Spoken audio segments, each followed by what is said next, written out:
que sonhava ter a vida cor-de-rosa. Pensava ter o mundo inteiro sempre em minhas mãos. Bom dia, gente! E você conhece a história do cantor Amado Batista?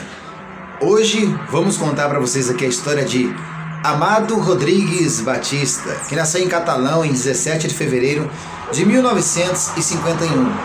Cantor, compositor, empresário, produtor musical e, em seus 44 anos de carreira, gravou mais de 38 discos, 28 discos inéditos, vendeu mais de 38 milhões de cópias, recebeu centenas de prêmios, entre eles mais de 28 discos de ouro, 28 de platina e um de diamante, se consagrando como um dos maiores artistas em vendagem da história da música popular brasileira. Você sabia disso? E é também proprietário da rádio Amor, FM 103,7 em Goiás.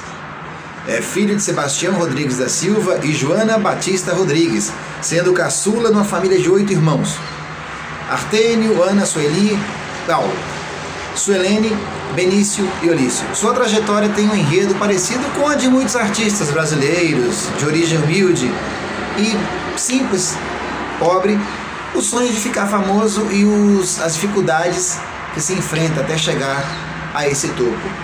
Amado Batista nasceu em fevereiro de 1951 em uma fazenda de Davinópolis, em Goiás, na época distrito de Catalão.